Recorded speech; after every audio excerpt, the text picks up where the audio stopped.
ॐ यं ब्रह्मा वरुणेन्द्ररुद्रमरुतः स्तुन्वन्ति दिव्यैस्तवै वेदैः साङ्गपदक्रमोपनिषदये गायन्त्यं सामगा ध्यानावस्थिततद्गतेन मनसा पश्यन्ति नं योगिनो यस्यन्तनं विदुषुरासुरगणा देवाय तस्मै नमः।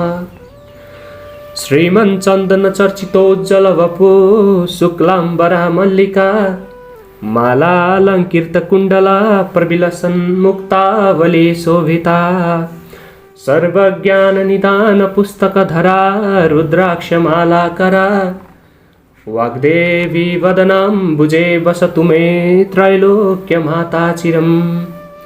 मूकं करोति वाचालं पङ्गुं लङ्घयते गिरिं यत्कृपातनहं वन्दे परमानन्दमाधवम्।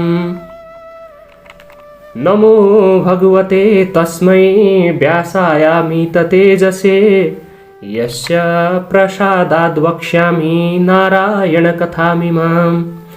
नारायणं नमस्कृत्य नरं चैव नरोत्तमं देवीं सरस्वतीं व्यासं ततो जयमुदीरयेत्। अथ विंशोऽध्यायः। हे अगस्त्य मुनि, अर्को मङ्गलबारको बिहान पूजा प्रार्थना सकिएपछि सिद्धिविनायकको मूर्ति भन्न थाल्यो, हे शिवभट्ट ब्राह्मण, अघि कुनै समयमा गन्धर्व लोकमा सुखसङ्गीती नामको गन्धर्व थियो। त्यसकी प्रमोदिनी नामकी छोरी थिई। त्यस्तै सुशील गन्धर्वकी सुशीला अनि शोरवेदीकी सुशोरा तथा चन्द्रकान्तकी सुतारा एवं सुप्रभकी चन्द्रिका नामका छोरी थिए। ती गन्धर्व कन्या अप्सराहरूको यिनै शुभ नाम थिए। फेरि ती सबै पाँचै कुमारीहरू उमेरमा पनि बराबरीका थिए। मानौ ती चन्द्रमाबाट निस्किएका चाँदनी जस्तै प्रकाशमान थिए। ती पाँचै चन्द्रमा जस्तै मुख भएका, अति राम्रो केश भएका थिए र चन्द्रमाको अमृत रूपी रस भरिएका जस्ता उनका ओठ थिए। जसरी चन्द्रमाको चाँदनी सेता कमलहरूमा प्रफुल्लता सञ्चार गर्दछ, त्यसै गरी उनको दर्शनले हेर्नेका आँखाहरूमा आनन्दको सञ्चार हुन्थ्यो। मानव उनीहरू सुन्दरताको डल्लोबाटै पैदा भएका जस्ता, अति राम्रो रूप भएका हेरिरौँ जस्ता थिए। उनका कुचकुम्ब गोल गोल र उठेका ठाडा थिए। मानव ती वैशाख महिनाका कमल जस्तै लाग्दथे। नयाँ पालुवाहरूले शोभिएको लहरो झैँ नयाँ यौवन छचल्किएर ती अत्यन्तै सुन्दर थिए। तिनीहरू पहेँलो मिसिएको सुन जस्तै गोरा थिए।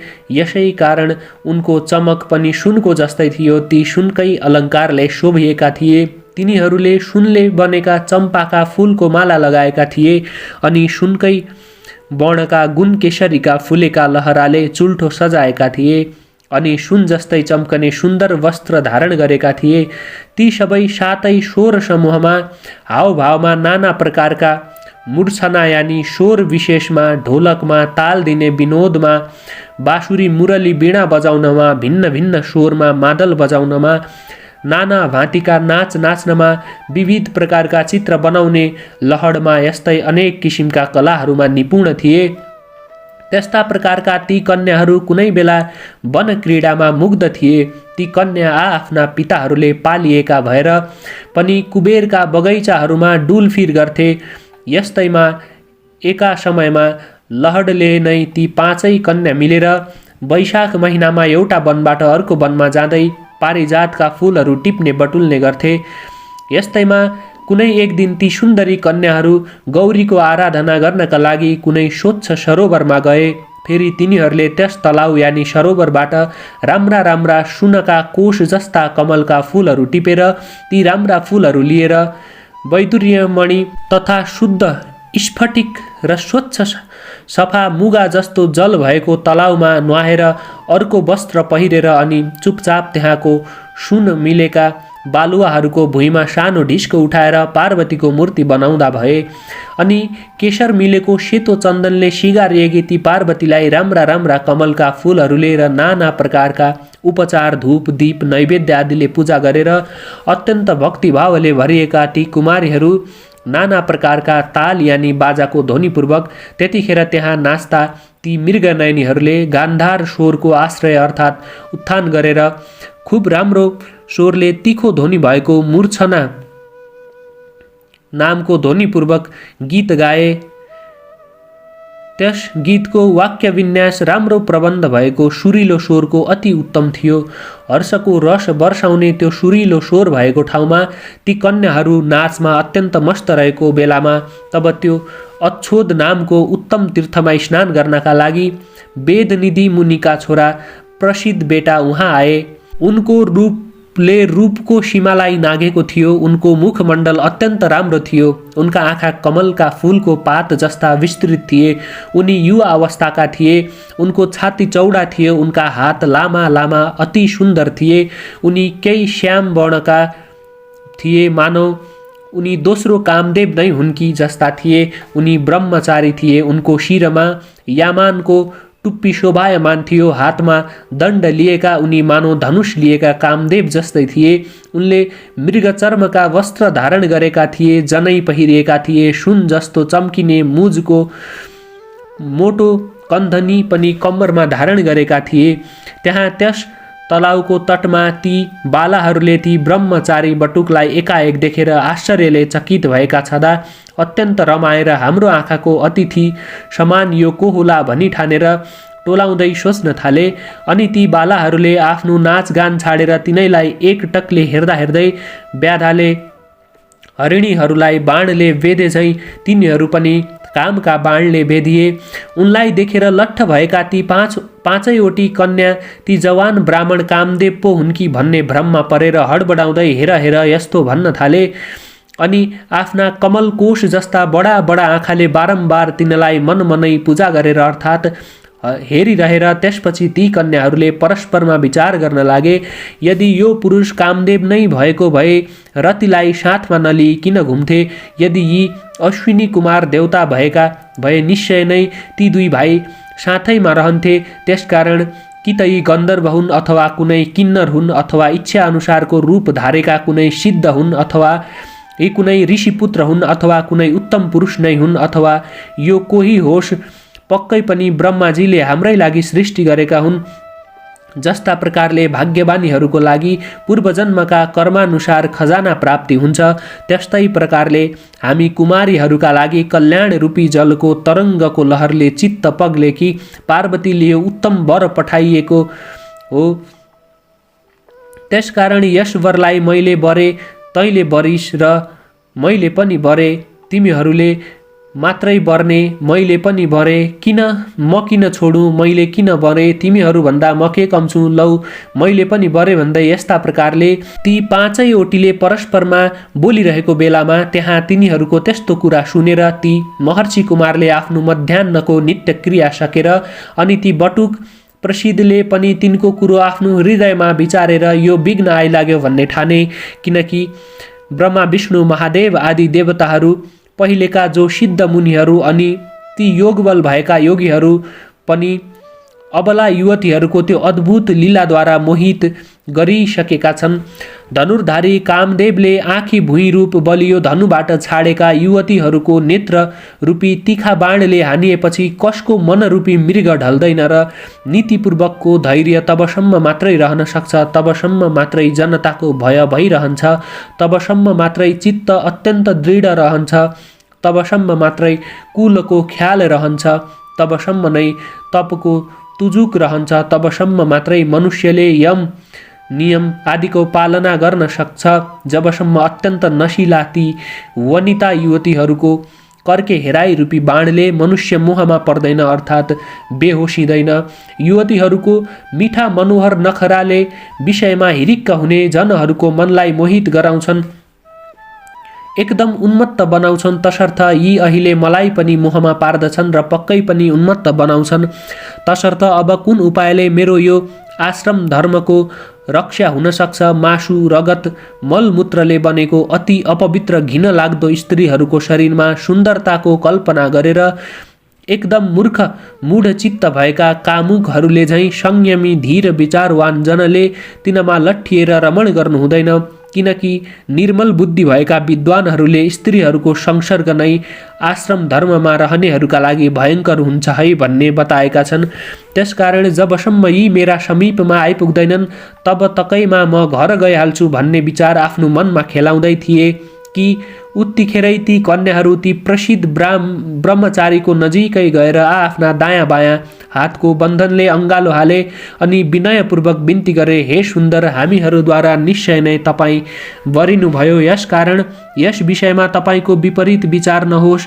ती कन्याहरूले यस्ता प्रकारले विनय गरिएका तथा तिनका बाहुपासमा बाँधिएका ती प्रसिद्ध ब्राह्मणले मुस्कुराउँदै भने, तिमीहरू शुभ अनुकूल र प्रिय वचन भनिरहेका छौ, किन्तु गुरुकुलमा ब्रह्मचर्याश्रममा रहेको अनि वेदको अभ्यासमा तल्लीन भएको मेरो नियम अझै समाप्त भएको छैन। जुन आश्रममा जो धर्म छ त्यसलाई पण्डितहरूले रक्षा गर्नुपर्दछ। यसकारण हे कन्या हो, अहिले यो विवाह गर्नु मेरो धर्म होइन भन्ने म ठान्दछु।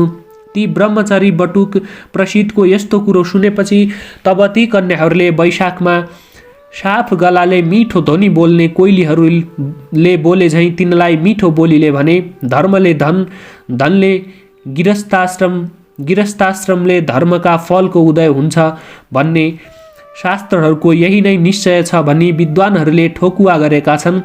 धर्मको अधिकताको उही गृहस्थाश्रम जमाउने काम तपाईँका सम्मुख उपस्थित भएको छ। यसकारण विविध प्रकारका भोगहरूले उसको उपभोग गर्नुपर्दछ, तब यो भूमि नै स्वर्गरूपी जस्तै हुन्छ।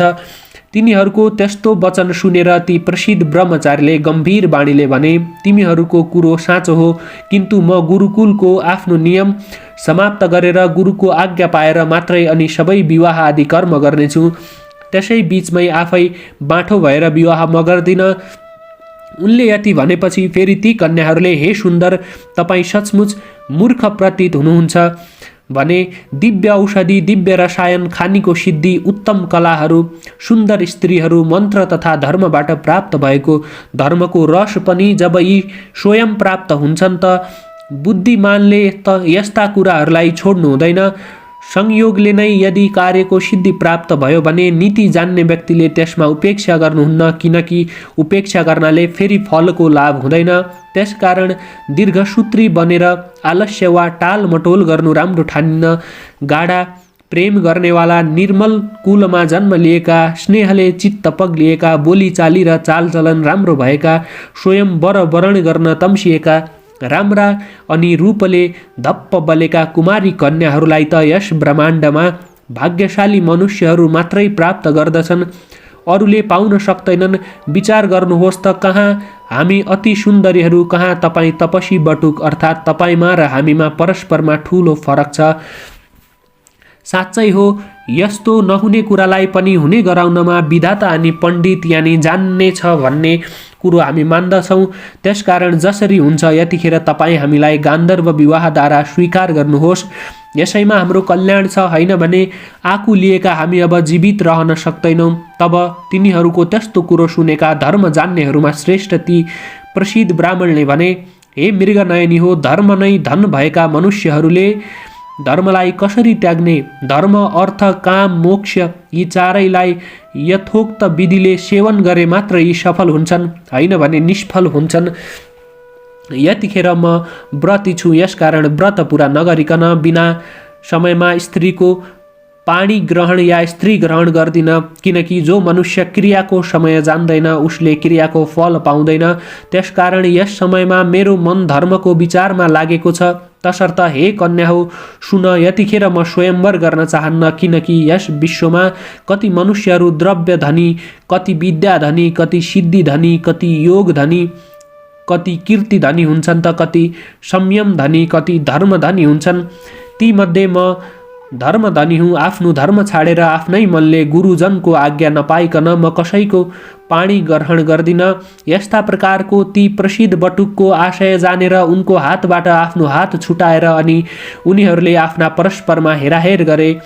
तब प्रमोदिनीले ती बटुकको गोडो पक्री, त्यसै गरी सुशीला र ससुराले उनको हात पक्रे, सुताराले अङ्गालो हाली र चन्द्रिकाले उनको मुख चुमी तथापि त्यस स्थितिमा पनि ती ब्रह्मचारी जस्ताका तस्तै काम विकारले रहित भई निर्विकार नै रहेर प्रलयकालको अग्नितुल्य अत्यन्त क्रोधले चूर भएका ती ब्रह्मचारीले अटेरी ती कन्याहरूलाई यस्तो श्राप दिँदा भए जसरी पिशाचिनी जस्तै भएर तिमीहरू ममा टाँसियौ त्यसरी नै तिमीहरू पिशाचिनी भए।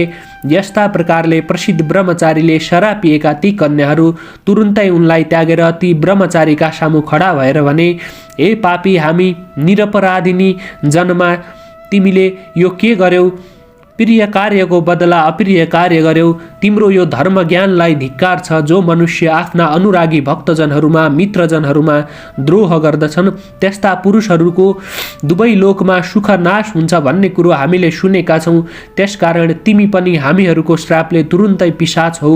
यति भनेर चुप लागेका ती बाला कन्याहरूले खुइय खुइय गर्न लागे तथा भोक प्यासले आकुल व्याकुल भए। हे शिवभट्ट ब्राह्मण, तब परस्परमा श्रापाश्राप गरेर त्यसै तलाउका तीरमा ती कन्याहरू र त्यो प्रसिद्ध ब्रह्मचारी पनि सबै छवैजना पिशाच भएर रहँदा भए। तब उस पिशाचका साथै ती पिशाचिनीहरू पनि पहिले गरेका पाप कर्मको त्यो भयङ्कर फललाई रुँदै कराउँदै बिताउन लागे। हे शिवभट्ट, पूर्वजन्ममा आर्जित गरिएको शुभ वा अशुभ कर्मको फल समय आएपछि भोग्नै पर्छ। त्यसलाई देवताहरूले पनि आफ्नो छायालाई झैँ निवारण गर्न यानि हटाउन सक्दैनन्। त्यसपछि ती कन्याहरूका र उस ब्रह्मचारीका आमा बाबु रुँदै तडपदै हिँड्थे। प्रारब्धको भोग अमिट हुने हुनाले ती बालाहरूलाई र उस ब्रह्मचारीलाई पनि चैन थिएन। पिशाच भएपछि ती पिशाचहरू आहाराका लागि अत्यन्त दुखी भएर त्यसै तलाउको किनारमा यताउति भट्कदै बस्दथे। यस्तै प्रकारले धेरै समय बितेपछि मुनिहरूमा श्रेष्ठ लोमसजी पुष महिनाको शुक्ल चतुर्दशीको दिन अक्षोद तालमा स्नान गर्नका लागि त्यहाँ आए। तब ती ब्राह्मण लोमसलाई देखेर भोकले आकुल व्याकुल भएका ती पिशाचहरू एकजुट भएर उनलाई मार्ने इच्छाले उनीतिर दौडे। किन्तु लोमसजीका अति कडा तेजले भतभत पोलिएका ती उनको अगाडि नजिकै रहन असमर्थ भएर सबै टाढै रहे। त्यसै बेला त्यहाँ वेदनिधि नामका ब्राह्मण टुप्लुक्क आइपुगे। हे शिवभट्टजी, अनि उनले लोमसजीलाई देखेर साष्टाङ्ग प्रणाम गरेर यानि उनका पाउमा ढोगेर उभि हात जोडेर शिर झुकाएर मिठो बोली बोले, हे ब्राह्मण, हे महर्षि, ठुलो भाग्य उदाएपछि नै सज्जनहरूको सङ्गति यानि भेट हुन्छ। गङ्गा आदि गरिएका सबै तीर्थमा जो मनुष्य सधैँ नुहाउँछ अनि जो मनुष्य सज्जनहरूको सङ्गत गर्छ ती दुवैको सत्सङ्गत गर्नु बडो उत्तम ठानिन्छ। हे ब्राह्मण, गुरु अर्थात् महात्माहरूको समागम पृथ्वी तलमा दृष्ट वा अदृष्ट फल दिनेवाला हुन्छ, अर्थात् स्वर्ग दिनेवाला या रोग हर्नेवाला हुन्छ, किन्तु त्यसमा धेरै विघ्न बाधा पनि हुन्छन्। यति भनेर वेदनिधिले ती पिशाचहरूको पहिले घटेका उनीहरूको अद्भुत वृत्तान्त बताए। यी उभिएका सबै तिनीहरू गन्धर्व कन्या हुन् र त्यो उभिएको यो बटुक चाहिँ मेरो छोरो हो। यी सबै नै परस्परमा शराप गरेर पिशाच रूपले मलिन अनुहार पारेर हे मुनिहरूमा श्रेष्ठ लोमसज्यू तपाईँका अगाडि उभिएका छन्। अब आज तपाईँका दर्शनले यी कुमारीहरूको र त्यस कुमारको पनि उद्धार हुनेछ। के सूर्योदय भएपछि पनि अन्धकारको राशि गुफामा घुस्त्रदैन र? हे शिवभट्ट, त्यो कुरो सुनेर दयाले मन पग्लिएका अत्यन्त तेजस्वी लोमस ऋषिले पुत्रको दुःखले दुखित ती मुनि वेदनिधिलाई भने, मेरा कृपाले यी बाला कन्याहरूलाई र त्यस बटुकलाई पनि तुरुन्तै पूर्व स्मृति प्राप्त हुनेछ र जसले तिनको परस्परको श्राप नाश हुन्छ त्यो त्यस्तो धर्म पनि म बताउँछु भनी लोमसले भन्नुभयो। अब यिनीहरू मेरा साथ रहेर विधिपूर्वक माघभरि नै माघ स्नान गरून्। माघभरिको स्नानले मात्र माघको अन्तमा श्रापबाट छुट्न सक्दछन्, हैन भने अरू उपायले यिनको उद्धार हुन सक्दैन। हे वेदनिधि, श्राप रूपी पापको फल र मनुष्यहरूको पापको नाश तीर्थमा माघ स्नान गर्नाले मात्रै हुन्छ। मेरो यस्तो निश्चित बुद्धि यानि निश्चय छ। 7 जन्मदेखिको पाप र वर्तमान जन्ममा गरिएको महापाप पनि विशेष गरेर पुण्य तीर्थमा गरिएको माघ स्नानले सारा डढ्छ अर्थात् नाश हुन्छ। मुनीश्वरहरू जुन पापको कुनै प्रायश्चित देख्दैनन्। त्यस्तो पाप पनि पुण्य तीर्थमा माघ स्नान गर्नाले नाश हुन्छ भन्दछन्। जानी जानिकन आफ्नै मनले कोही जन माघ स्नान गर्छ भने त्यस स्नानले त्यो मोक्ष फलको भागी हुन्छ। हिमालयको पर्वतीय प्रान्तमा रहेको तीर्थमा अर्थात् देवघाटको त्रिवेणीमा गरिएको माघ स्नान सारा पाप नाश्ने हुन्छ। त्यसकारण अब यी कन्याहरू र तिम्रो त्यो छोरो तथा तिमी पनि सबै सद्गति चाहनेहरू मेरा साथ देवघाटको त्रिवेणीमा हिँड। त्यहाँ देवताहरूलाई पनि दुर्लभ हुने माघ स्नान माघभरि सबै एकैसाथ गरौँ। त्यही नै पापबाट उत्पन्न भएको यो पिशाचत्वबाट यिनीहरू तुरुन्तै छुटकारा पाउनेछन्। यति भनी भोलिपल्टै ती सबै अत्यन्त खुसी हुँदै लोमसका साथ उनका कृपा शक्तिले आकाशमार्गद्वारा देवघाटका लागि अछोदबाट प्रस्थान गरेर उसै दिनकै बाँकी छँदै उहाँ पुगी तीर्थयात्रीहरूलाई बनाइराखिएको छाप्रोमा डेरा जमाए।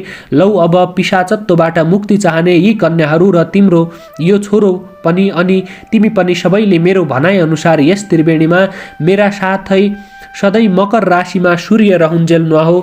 यस त्रिवेणीका जलका प्रभावले पहिलेका सारा पाप नष्ट हुन्छन् भनी तिमीहरूलाई माघभरि त्रिवेणीमा नुहाउन लाए त माघको अन्तमा ती सबै पिशाचत्वबाट छुटेर पहिलेकै रूपमा अर्थात् पहिले जस्ता थिए उस्तै रूपमा उस्तै भेषमा प्राप्त भए। तब वेदनिधिले आफ्नो छोरोलाई र ती दिव्य रूपका कन्याहरूलाई देखेर भित्रैदेखि प्रसन्न चित्त भएका छँदा श्रद्धापूर्वक लोमसको स्तुति गरेर भने, तपाईँको कृपाले मात्रै पापरूपी समुद्रबाट यिनीहरूले पार पाए। हे ऋषिहरूमा श्रेष्ठ प्रभु, अब यी बालबालिकाहरूलाई के गर्ने यसबारे उचित कुरो आज्ञा होस्। तब लोमसले भन्नुभयो, यो कुमार वेद पढिसकेको र आश्रमको नियम पनि पूरा गरिसकेको पट्ठो छ। तसर्थ अब यो केटो आफूमा प्रेम गर्ने यी 5 ओटीको करकमल पक्रोस् अर्थात् पानी ग्रहण गरोस्। त्यसपछि लोमसका आज्ञा लिएर अनि आफ्ना बाबुको वचनले विवाहका लागि चाहिने आवश्यक शुभ वस्तुहरूले र त्यहाँका रैथाने ऋषिहरूद्वारा पढिएका वेद मन्त्रका ध्वनिहरूले मङ्गलाचार गरिएको त्यो धर्मात्मा ब्रह्मचारीले विवाहको विधिले तुरुन्तै त्यही धर्मपूर्वक ती 5वटी कन्याहरूको हात पक्रियो अर्थात् तिनीहरूसित विवाह गर्यो। तब आफ्नो मनोरथ पूरा भएका ती सबै कन्याहरू आनन्दले मस्त हुँदा भए। त्यो पट्ठो कुमार पनि प्रसन्न भयो। त्यसपछि ती वरवधुलाई गारस्थ्य धर्मको शिक्षा र परस्परमा शरापका कारणले मात्रै प्राप्त भएको यो संयोगको फल र मेरा आशीर्वादले प्राप्त भएको सारा ऐश्वर्य प्राप्त गर अनि यस्तै रूप रङ उमेरमै रहेर यस्तै रहिरहेको यस पतिका साथ आउने प्रलयकालसम्म रहिरहो भन्ने आशीर्वाद दिएर हिँड्न लाग्दा ती वरवधुहरूद्वारा र वेदनिधिले श्रद्धा भक्तिपूर्वक नमस्कार प्रणाम ढोग गरिएका ती लोमस ऋषि पनि देवताहरूले निवास गरिएको मेरु पर्वतको आफ्नो आश्रममा जाँदा भए। अनि वेदनिधि पनि 5वटी बुहारी र छोरोलाई अघि लाएर हर्षित हुँदै कुबेरको नगरी अलकापुरीमा गए। विवाह भएको 7 वर्षसम्म पनि ती परिहरूमा सन्तान नभएकोले सब फेरि अछोदमा मकर स्नान गर्न आएका लोमस ऋषि भाटौँ ती 5 परिहरू पतिसहित गएर उनलाई ढोगी आफ्नो दुःख हवाल बिन्ती चढाए त लोमस ऋषिले उनीहरूलाई भन्नुभयो, सन्तानका लागि अब तिमीहरू सबैले पतिका साथै यसै अछोदमा लगालग 3वटा माघका मकर स्नान विधिपूर्वक गर्नुपर्छ अनि मात्रै तिमीहरूलाई सन्तान हुनेछन्। लोमसका आज्ञा अनुसार उनले बताए बमोजिम उनीहरूले 3वटा मकर स्नान गरेपछि तिनले घ्यालघ्याल्ती छोराछोरी पाए। तसर्थ हे शिवभट्ट ब्राह्मण, तिमी पनि यो देवघाटको त्रिवेणीमा विधि नियमपूर्वक पत्नी सहित भई लगालग 3वटा माघभरि मकर स्नान गर त अनि म तिमीलाई आकाशमा सूर्य चन्द्र रहुन्जेल नाउँ चलिरहने सन्तान दिनेछु। यति भनी सिद्धि विनायक चुप लागे। हे अगस्त्य मुनि, तब सिद्धि विनायकले बताए बमोजिम शिवभट्टले विधि विधान सहित मकर राशिमा सूर्य सरेको दिन माघे सङ्क्रान्तिदेखि माघ मसान्तसम्म नियममा रहेर 3वटा माघ स्नान पुरा गरे। देवघाटमा माघ स्नान गर्दा प्रत्येक माघका 30 दिनसम्म नै दिनहुँ कुनै न कुनै वस्तु दान गर्ने गर्थे। माघको पहिलो दिन माघे सङ्क्रान्तिमा बिहानै त्रिवेणीमा नुहाई घर आई तिलका झिक्राले जिउ सेकाई ब्राह्मण दम्पति बोलाए। तिनलाई तिलका लड्डु, भुटेको तिलमा सक्खर घिउ हाली मुछी मुकुर्याएको तिल, भुङ्ग्रोमा पोलेको वा आगोमाथिको पानीमा उसिनेको तरुलका टुक्रा, त्यस्तै सखरखण्ड, सुथुनी, आलु, पिँडालु एवं बुहो तामाभरि घिउ तथा सक्खरका डल्ला अनि ती दम्पतिलाई नै खिचडी खान प्रशस्त पुग्ने गरी 1 माना वा बेसी नै मसिना नयाँ चामल, त्यति नै दलेको मासको खोस्टे दाल, त्यस खिचडीमा हाल्न चामलको आधा नापको घिउ अनि अरू तरकारी अचारका लागि चाहिने सरसामानले टन्च भएको सिधा र लाउने तयारी, उनी कुनै लुगा वा ओढ्ना वा सुती, धोती, उपरना आदि दान दिन्थे। गरिब गुरुवालाई पनि तिलका लड्डु र गुडका डल्ला बाँडिदिन्थे। आशाले आउनेहरूको पनि पोल्टो भरिदिन्थे अनि अरू प्रत्येक दिन चाहिँ दाउरा, कम्बल, वस्त्र, जुत्ता, घिउ, तेल, डसना, तकिया, दोलाई, पाखी, अन्न, सुन, कमण्डलु, अखण्ड दीप तथा कङ्गालहरूलाई भोजन, लुगाफाटा, भरभराउँदा मकल, तातो दुध, हलुवा, पुरी, तयारी, खिचडी, जुलेबी एवं जाडोले थुरथुराइरहेका कङ्गालहरूलाई कम्बल र खाना आदि गुप्त दान अनि चटाई, गुन्द्री, बर्का, काने टोपी, तयारी लाउने लुगाहरूमध्ये कुनै न कुनै एउटा चिज बाहुनहरूलाई दान दिने र गरिबहरूलाई बाँडिदिने गर्थे। यसै गरी 3 वटा माघभरि मकर स्नान गरिसकेपछि लगत्तै आउँदो मङ्गलबार सिद्धि विनायकको पूजा गर्न गएका शिवभट्ट दम्पतिले पूजा गरिसकेपछि सन्तान प्राप्तिका लागि प्रभुको आज्ञा अनुसार 3 वटा मकर स्नान विधिपूर्वक हामीले पूरा गर्यौं। हे प्रभु, अब हामीलाई प्रभुको करार अनुसार सन्तान दिनुहोस् भन्ने प्रार्थना गरिरहेका ती भक्त शिवभट्ट दम्पतिलाई सिद्धि विनायकले भने, हे शिवभट्ट दम्पति, आजको 8औं दिनमा बिहानै आई यसै गरी मेरो पूजा गर्नु र उसै बेला एउटी गाई आएर तिम्रो मुख हेरिरहनेछिन्। तिमीले पनि गाईको मुख हेरेर पूजा गर्नु अनि गाईले गोब्र्याउनेछन्। त्यो गोबर भूमिमा खस्न नपाउँदै हातमा थापी घर लैजानु र तसलामा राखी माथिबाट तसलैले छोपिदिनु। 4 दिन भएपछि हेर्नु कन्या उत्पन्न भइरहेकी हुनेछन्। छोरो भने तिमीले पूर्वजन्ममा राखेका छैनौ। यति विनायकको आज्ञा सुनि शिवभट्ट ब्राह्मण र सती ब्राह्मणी सिद्धि विनायकलाई दण्डवत प्रणाम गरी घर फिरे।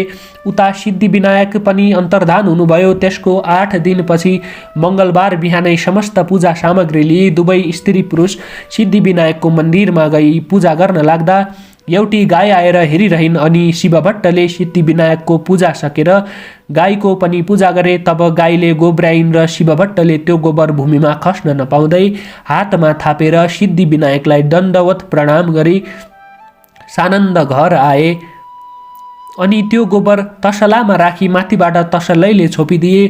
4 दिन भयो र माथिको तसला झिकी हेर्दा कन्या उत्पन्न भइरहेकी देखे। कस्ती कन्या भने मध्याह्नकालका सूर्य जस्तै तेज भएकी, पूर्ण चन्द्र जस्तै सुखमण्डल भएकी, बासुकी नाग झैँ हात पाउ भएकी र बाघको जस्तै कम्मर भएकी, सावित्रीका जस्तै पैतला भएकी त्यस्तै परम सुन्दरी कन्या देखेर शिवभट्ट र सती अत्यन्त हर्षित भई तसलाबाट झिकेर निदान गरी पाले। त्यस बालिकालाई खान दुध भएन र फेरि सिद्धि विनायकको मन्दिरमा गई पूजा गरे अनि गणनाथ प्रसन्न भई, हे शिवभट्ट ब्राह्मण, हे सती ब्राह्मणी, के भन्ने इच्छा छ भन। यस्तो आज्ञा भएको सुनि शिवभट्ट बिन्ती गर्दछन्, हे गणनाथ, हजुरको कृपाले सन्तान पाए तर त्यस बालिकालाई खान दुध भएन, त्यही बिन्ती गर्न आएको हुँ। यति सुनेर त्यस बालिकालाई दुध दिए जाऊ भनेर सिद्धि विनायक अन्तर्धान हुनुभयो अनि सतीले आफ्ना स्तन निचोरी हेर्दा दुध आयो र त्यस बालिकालाई खान दिई बढाइन्। जस्तै सीताजी उत्पन्न हुँदा राजा जनकलाई आनन्द भएथ्यो, त्यस्तै ती बालिका उत्पन्न हुनाले शिवभट्ट र सतीलाई आनन्द भयो। त्यसपछि योग्य ब्राह्मणहरू डाकी नामाकरण संस्कार गराए। ती ब्राह्मणहरूले भने, हे शिवभट्ट, गाईको गोबरबाट उत्पन्न भएकी हुनाले यी बालिकाको नाम गोमा भयो र यी बालिका भाग्यमानी हुनेछन्, सम्पूर्ण लोकले सम्मान गर्नेछन्। यति ब्राह्मणहरूले भविष्यवाणी गरेपछि शिवभट्टले यथेष्ट भोजन र दक्षिणा दिई बिदा गरे। आगन्तुक सबै ब्राह्मणहरू आफ्ना आश्रममा गए। त्यसपछि ती गोमा नामकी कन्या शुक्ल पक्षका चन्द्रमा झैँ प्रतिदिन बढेर 5 वर्षकी भइन् अनि शिवभट्ट ब्राह्मण र सती ब्राह्मणीले एक दिन कन्यालाई भने, हे पुत्री, हामी गङ्गा स्नान गरेर आउँछौँ, तिमी पूजाको निम्ति अक्षता केलाइराखे भनी अराएर दुवै दम्पति नित्य गङ्गा स्नान गरेर हरिहरको पूजा गरी सुवर्णादि नाना द्रव्य दान गरेर आउँथे। त्यही क्रमले दान गर्दा गर्दा अमरावती थर्क्यो र देवराज डराई समस्त देवता साथमा लिए कैलाशमा श्री महादेव कहाँ गएर बिन्ती गरे, हे ईश्वर, मर्त्यमण्डलको हिमालयको पर्वत श्रृङ्खलाको दक्षिण भागमा एउटा ब्रह्मपुर भन्ने नगर छ। त्यहाँ शिवभट्ट नामका ब्राह्मण र सती नामकी तिनकी पतिव्रता स्त्री छन्। ती दुवै स्त्री पुरुषले हजुरका पुत्र सिद्धिविनायकको सेवा गरेर सिद्धिविनायक खुसी भई असङ्ख्य सम्पत्ति दिए। ती शिवभट्टले सम्पत्ति पाएपछि नित्य गङ्गा स्नान गरेर हरिहरको पूजा गरी सुवर्णादि नाना द्रव्य दान गर्नाले अमरावती थर्कियो। हे शम्भो, म अरू पनि बिन्ती गर्दछु। ती शिवभट्टले सम्पत्ति पाएपछि सन्तान भएनन् भनी फेरि सिद्धिविनायकको सेवा गरे। तब सिद्धि गणेशजी खुसी भएर सकल लक्षणले युक्त भएकी परम सुन्दरी एउटी कन्या पनि वरदान दिए। हे प्रभु, हामीहरूको रक्षा गरी बक्सियोस्। हजुरले रक्षा नगरे अमरावतीबाट हामीले च्युत हुनुपर्नेछ। यति इन्द्रको प्रार्थना सुनि महादेव आज्ञा गर्नुहुन्छ। हे देवेन्द्र, नडराऊ, म रक्षा गर्नेछु। अब सबै अमरावती जाओ। शिवजीको त्यस्तो आज्ञा सुनि उहाँलाई दण्डवत प्रणाम गरी सूरराज इन्द्र अमरावती फर्के। त्यसपछि महादेवले भिक्षुक रूप धारण गरी देवताको रक्षाका निमित्त जटाको मुकुट बनाई बायाँ हातमा त्रिशूल र दाहिना हातमा डमरू लिई भस्म लेपन गरी शिवभट्ट ब्राह्मणको घर पुगी भिक्षा माग्नुभयो। गोमा आफ्ना पिताको पूजाका लागि अक्षता केलाइरहेकी थिइन्। निकै बेरपछि, हे भिक्षुक, मेरा मातापिता गङ्गा स्नान गर्न गएका छन्, म अक्षता केलाउँदैछु, एकैछिन पर्ख, भिक्षा दिने अरू कोही छैनन्, यति भनेर पर्खाइराखिन्। अनि अक्षता केलाइसकेर भिक्षा लिई भिक्षुक रूप श्री महादेव छेउ आई। हे भिक्षुक, मेरा मातापिता घरमा छैनन्, म अक्षता केलाउँदै थिएँ, त्यसै कारण विलम्ब भयो, दुःख नमान, भिक्षा ल्याऊ भनिन्। गोमाको यति कुरा सुनि भिक्षुक रूप महादेव भन्नुहुन्छ, हे ब्राह्मणी, यतिका बेर पर्खाइ बल्ल अब भिक्षा दिन आइस। म त्यो भिक्षा लिन्न दिने भए तेरा बाबाको पूजा गर्न केलाइराखेको अक्षता दे। यति भिक्षुक रूप महादेवको वचन सुनि गोमाले लिने भए भिक्षा ल्याऊ, नलिने भए अक्षता त म दिने होइन भनिन्। गोमाको त्यस्तो वचन सुनेर रिसाएका महादेवले, हे पापिनी ब्राह्मणी, तैँले अहङ्कार गरेर मलाई भिक्षा दिइनस्, अतः तलाई श्राप दिन्छु। त 7 वर्षकी हुँदा 70 वर्षको बुढोसित तेरो विवाह होस्। फेरि तेरा मातापिताले महाकष्ट सही सिद्धिविनायकको सेवा गरेर पाएको सबै सम्पत्ति पनि नाश होस्। फेरि तलाई पनि अनेक थरीका दुःख आइपरुन्। फेरि तेरा मातापिता पनि चाँडै नै मरिजाउन्। यति 4 थोक तलाई श्राप दिए। यति भनी त्यो भिक्षा पनि नलिई त्यहाँबाट अन्तर्धान भई कैलाशमा पुग्दा भए। इति श्री स्कन्दपुराणे केदारखण्डे माघ महात्म्ये कुमार अगस्त्य संवादे श्री स्वस्थानी परमेश्वर्या व्रतकथायां गोमोत्पत्तिर्नाम 20 बोल श्री स्वस्थानी माता की जय। र कथा सुनिसकेपछि अन्त्यमा हामी पुष्पाञ्जली आरती पनि श्रवण गर्नेछौँ। ओम उपनयतु मङ्गलम वह सकल जगन मङ्गलालय श्रीमान दिनकर किरण निबोधित नवनलिन दल निभेक्षणः कृष्णः काले वर्षतु पर्जन्यः पृथिवी शस्यशालिनी देशोऽयं क्षोभरहितो ब्राह्मणः सन्तु निर्भयाः अपुत्रः पुत्रिणः सन्तु पुत्रिणः सन्तु पौत्रिणः निर्धना सधना सन्तु जीवन्तु शरदां शतं तत्रैव गङ्गा यमुना च तत्र गोदावरी सिन्धु सरस्वती च तीर्थानि सर्वाणि वसन्ति तत्र यत्राच्युतोदार कथा प्रसङ्गः या कुन्देन तुदुसारहार धवला या शुभ्र वस्त्रावृता या वीणा वरदण्ड मण्डितकरा या श्वेत पद्मासना या ब्रह्माच्युत शङ्कर प्रभृतिभिर्देवै सदा वन्दिता सा मां पातु सरस्वती भगवती निशेषजाड्यापहा कायेन वाचा मनसेन्द्रियर्वा बुद्ध्यात्मना वा प्रकृति स्वभावात् करोमि यद्यत सकलं परस्मै नारायणायेति समर्पये तत। ओम श्री स्वस्थानी माता की जय। कैलाशपति महाराज भगवान शंकर की जय। 33 कोटि देवी देवता की जय। यो सँगै अध्याय 20 समाप्त भएको छ। यहाँसम्म सुनेर साथ दिनुहुने सम्पूर्णमा धेरै धेरै धन्यवाद व्यक्त गर्न चाहन्छु।